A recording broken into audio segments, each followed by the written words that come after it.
আমাদের মাঠে উপস্থিত আছেন বাংলাদেশ জাতীয়তাবাদী দল কেন্দ্রীয় সংসদের 54 বছর পার হয়ে যাচ্ছে, কিন্তু আমরা দেখতে পাচ্ছি যে এই যে নারীদেরকে নিয়ে যে একটি ট্যাগ দেওয়ার বিষয়টা আছে, সেটা আমার ক্ষেত্রে হোক, আপনাদের বাড়ির পরিবারের ক্ষেত্রে হোক, বাড়ির যে কোনো মেয়েদের ক্ষেত্রে হোক, বা আমার আশেপাশে যারাই আছে সবাইকে নিয়ে যে এই কথাবার্তাগুলো হয় এবং এটা নিয়ে যে একটা মব সৃষ্টি করা হয় এবং এটাকে যে পরে আবার এটাকে যে আরো উপরে দেখানো হয় এবং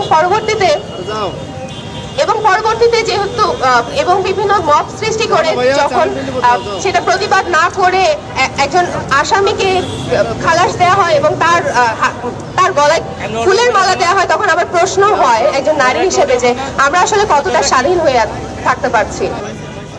আমি নারী, আমি সভ্যতার অধিকার থেকেই লাঞ্ছিত, আমি বঞ্চিত, আমি অত্যাচারিণী, আমি কলঙ্কিনী, আমি এই স্বাধীন রাষ্ট্রে ধর্ষণের বলিদান হতেও পারি, কিন্তু কেন?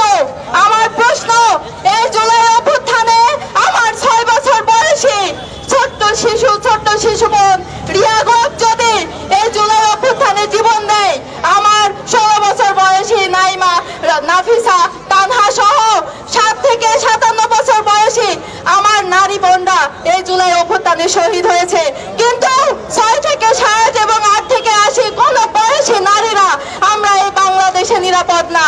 যে আমরা আসিয়া বোনটির কথা দেখতে পাই, সে কিন্তু ডোমেস্টিক ভায়োলেন্সের শিকার, সে তার পরিবারের সদস্য ধারা, মানে বোনের মানে দুলাভাই, সে তো পরিবারই, সেই পরিবারেও সে কিন্তু সহিংসতার শিকার হলো।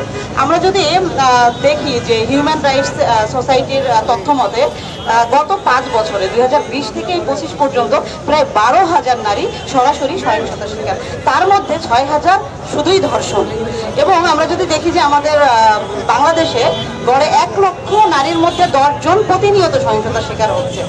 তো এই ক্ষেত্রে আমরা দেখি প্রশাসন খুবই নিষ্ক্রিয়। আমরা ফ্যাসিস্ট আমলেও যেভাবে দেখেছি হত্যা, গুম, খুন এবং নারীর প্রতি যে সহিংসতার বিরুদ্ধে প্রশাসন চুপ ছিল, এখনো প্রশাসন সেইভাবেই নিষ্ক্রিয়।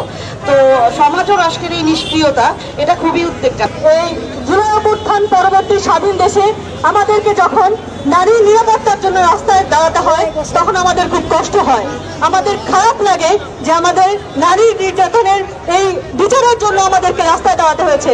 অথচ আমরা গড়তে চেয়েছিলাম একটি সুন্দর বাংলাদেশ, যে বাংলাদেশ হবে নারীর জন্য, যে বাংলাদেশ হবে সবার জন্য, শিশুর জন্য নিরাপদ। অথচ আমরা দাঁড়িয়েছি ধর্ষণের বিচারের দাবিতে, আমরা দাঁড়িয়েছি সে যা কিছু চিরকল্যাণকর, অর্ধেক তার করিয়াছে নারী, অর্ধেক তার নয়, কিন্তু বিশ্ব জন্মলগ্ন থেকে নারী অবহেলিত, নারীকে পণ্য হিসেবে কেন ব্যবহার করা হয়?